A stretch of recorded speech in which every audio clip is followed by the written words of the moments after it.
Definite గా ఇది కుట్ర. బయట అటో ఇటో కాంగ్రెస్ ఎప్పుడైతే మేనిఫెస్టోలో కామారెడ్డి డిక్లరేషన్ పెట్టి మేము బీసీ కులగణన చేస్తామని చెప్పి పెట్టి 42% తీసుకుపోతాము, ఉన్న 18 42% తీసుకుపోతాము, దాదాపు ఒక 30,000 మందికి రాజకీయ అవకాశాలు కల్పిస్తాము అని ఎప్పుడైతే మేనిఫెస్టోలో పెట్టింది, అప్పటి నుంచి ఇక ఇప్పుడు ఒక 6 నెలల్లో మేనిఫెస్టోలు పెట్టి 6 నెలల్లో మేము ఈ కులగణన చేస్తామని చెప్పిండ్రు. చేయకుంటే ఇక్కడ చాలా మంది ఇంటెలెక్చువల్స్ కావచ్చు, మా బట్టలు కావచ్చు, మన అందరం మాట్లాడుతుంటే బయట గవర్నమెంట్ ఒత్తిడికి వచ్చి, కాంగ్రెస్ గవర్నమెంట్ ఒత్తిడికి వచ్చి రాహుల్ గాంధీ కూడా దేశం మొత్తం ఇదంతా ఇష్యూ అవుతుందని చెప్పి ఇప్పుడు కులగణన అనేది స్టార్ట్ చేసిండు. అయితే ఈ క్రమంలో ఇక్కడ బీసీ సంఘాలు కావచ్చు, బీసీలు విభిన్న కులాలు అందరూ కూడా కొద్దిగా యాక్టివైజ్ అయిపోయిండ్రు. ఈవెన్ ఎస్సీలలో కూడా మా వాటా మాకైతే రావాలి కదా, మేము కూడా పాపులేషన్ పెరిగింది కదా, మాది కూడా జనాభా పెరిగింది అని అందరు ఆలోచనలకు వచ్చి అక్కడిక్కడ యాక్టివైజ్ అవుతుంటే దీన్ని డిస్టెబిలైజ్ చేసి బొందబెట్టాలనే ప్లాన్ టీఆర్ఎస్ వాళ్ళు చాలా పకడ్బందీగా చేస్తున్నారు. దాంట్లో కవిత అనే ముఖాన్ని ముంగడ పెట్టారు. ఎందుకంటే ఇప్పుడు కేటీఆర్ అంటే జైలుకు పోతాడు అనేది ఒక క్లారిటీ వచ్చింది.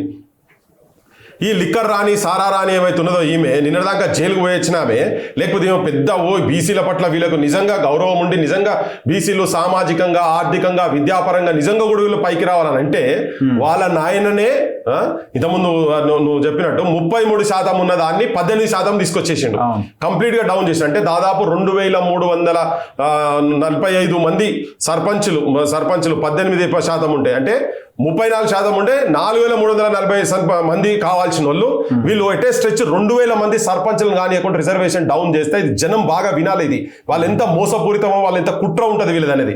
టీఆర్ఎస్ గవర్నమెంట్ వాళ్ళ నాయన ముఖ్యమంత్రి ఉన్నప్పుడు, కేసీఆర్ ముఖ్యమంత్రి ఉన్నప్పుడు 2000 మంది సర్పంచులు డైరెక్ట్ కావాల్సిన వాళ్ళు కానియలేదు. 88,000 వార్డు మెంబర్లు ఉంటే దాదాపు more than 20,000 మెంబర్స్ వీళ్ళ కుట్ర చేయబట్టి కనీసం వార్డు మెంబర్లు కూడా కానియలే. అంటే నాయకత్వాన్ని ఈవెన్ మండలాలు కూడా 640 మండలాలు ఉంటే దాదాపు అందులో కూడా 150 నుంచి 180 మంది జెడ్పీటీసీలు కావాల్సిన వాళ్ళను, ఎంపీటీసీలు కావాల్సిన వాళ్ళు అటువంటి వాళ్ళను అంటే అధికారముకు దూరం చేసినటువంటి వీళ్ళే ఇవాళ మళ్ళా బయటికి వచ్చి నక్క వినయాలు, ఇవన్నీ తోడేలు ముఖాలు పెట్టుకో, వాళ్ళు ఒరిజినల్ గా లోపల తోడేలు వాళ్ళు ఇలా బయటకు వచ్చి మేము కాదు సొక్కం పూసలు అన్నట్టుగా చేసి అసలు దుర్మార్గం వాళ్ళే చేసి రాజకీయ అవకాశాలు లేకుండా చేసి మొత్తం పతనం చేసి భూస్థాపితం చేసి ఇలా మళ్ళీ వాళ్ళే బయటకు వచ్చి చేసుడు అనేది హాస్యాస్పదం. ఇది అంతే.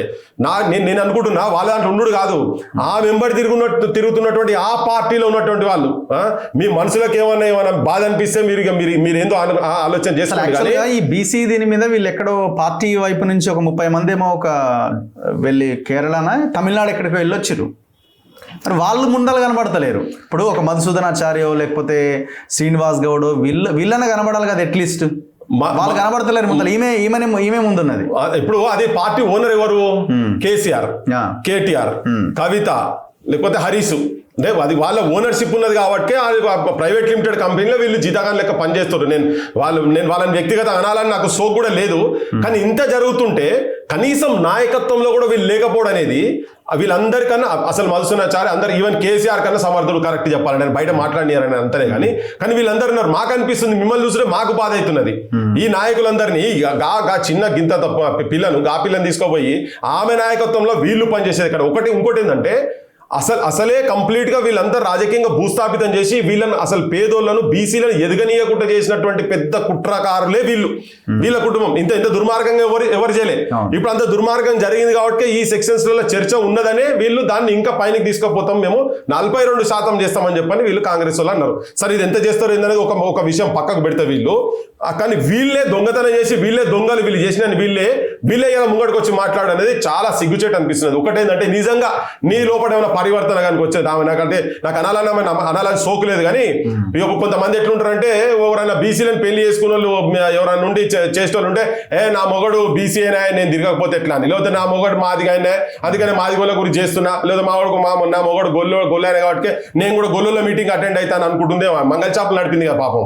కానీ కాదు తల్లి, నీ భర్త వెలుమాయనే, నువ్వు మా ఈ జాతులలో వచ్చిన కాదు, వీళ్ళ పుట్టగొట్టింది దాని ఇంకా నువ్వు మంగళ చాపలు పెట్టి పెద్ద ఎత్తున పెట్టేసేసి అదేంది బ్యూటీ పార్లర్లు అనే దాంతో పెట్టేసి నువ్వు బయటకు వచ్చి దందాలు చేసి వీళ్ళని కూడా వృత్తులను కూడా నాశనం చేసినటువంటి దాన్ని.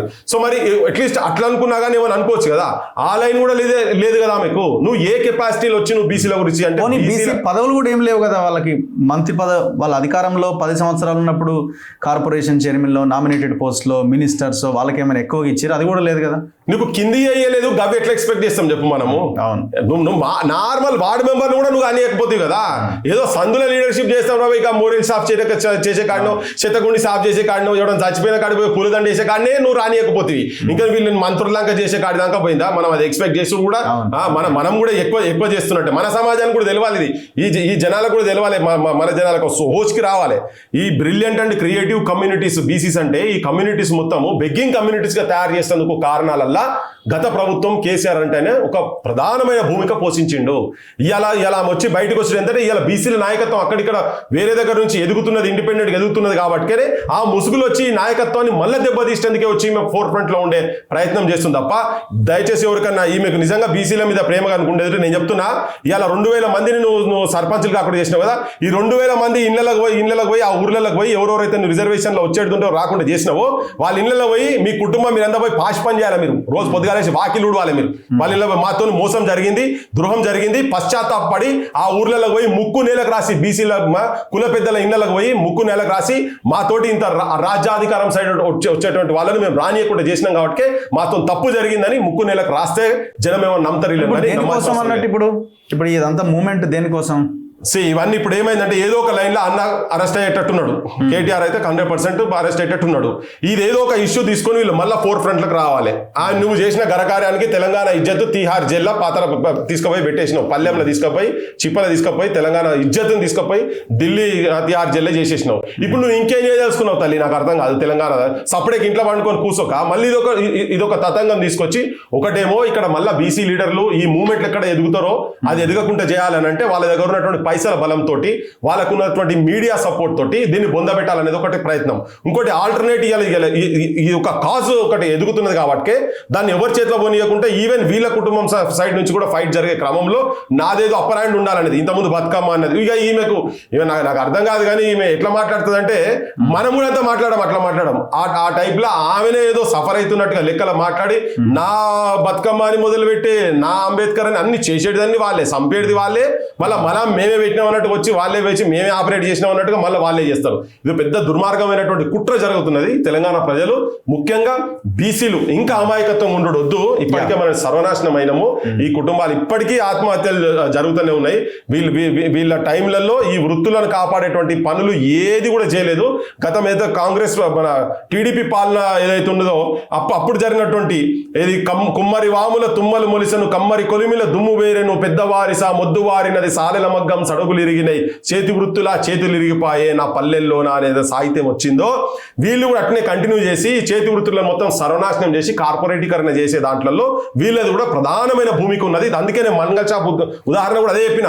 కార్పొరేటీకరణ ఎట్లా జరిగిందంటే ఇటువంటి వాళ్ళు వచ్చి నీ పని వేరే కానీ మంగళోళ్ళది కూడా నువ్వు చేయకుండా చేసి అవే దుకాణాలు నువ్వే తీసుకొచ్చి పెట్టి లాండ్రీలు కూడా పెట్టిన లాండ్రీలలో కూడా నీ పార్ట్నర్షిప్ అన్నీ ఉండే అంటే సాకలలో వృత్తులు మీరు వచ్చి ఇట్లా అంటే కార్పొరేటీకరణ చేసే క్రమంలో మళ్ళీ వీళ్ళే వచ్చి ముంగడికి వచ్చి ధనం ఎవరి చేతిలో ఉన్నదో ఇన్స్టిట్యూషన్స్ కూడా పెట్టింది. ప్రైవేట్ స్కూల్ అదేదో వెలాసిటీ అన్నప్పుడు ఏదో ఆధ్వర్యంలో నడిచిందే కదా.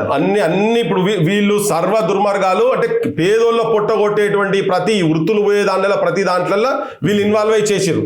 ఈ బొటేకులు అనుకుందాం అనుకో, సపోజ్ పద్మశాలి ఏళ్ల మీద అల్లికల్లు ఎన్నో చేసిన బట్ట మీద బతుకు చిత్రాన్ని గీసిన అగ్గిపెట్టెల చీర అద్భుతంగా నేసి ప్రపంచ ప్రఖ్యాతి గాంచిన నేతన్న మరమగ్గమే మరణ శాసనం అయ్యిందా బ్రతుకు తెరువు లేక ఉరివోసుకుంటుందా ఇప్పటికీ ఉరివోసుకుంటుంది. ఆ వృత్తులను తీసుకుపోయి నువ్వు ప్రపంచ స్థాయిలో తీసుకుపోయినట్టు మీ నాయన కానీ మీరేమైనా చేసిర్రా? తీసుకుపోయి అన్ని ప్రింట్ కొట్టించి చేసి మీకు దసరా చీరలకు అని చెప్పి మేమేదో ఉపాధి చేస్తున్నాం అన్నట్టుగా బయట బుకాయించింది. కానీ సేమ్ ఆ వృత్తులకు సంబంధించిన ఏ వృత్తులైనా కానీ వీళ్ళ దందాలలో వీళ్ళే వచ్చి వీళ్ళే చేసి మళ్ళీ ఇలా రాజ్యాధికారం కాడికి నా వాటా కాడికి వచ్చే వరకు వాళ్ళే ముంగట ఉండే పరిస్థితి తీసుకొచ్చే పరిస్థితి చేస్తున్నారు. బీసీ కులాలు బీసీ నాయకులు ఎట్టి పరిస్థితుల్లో వీళ్ళని నమ్మాల్సిన అవసరమే లేదు ముమ్మాటికి లేదు.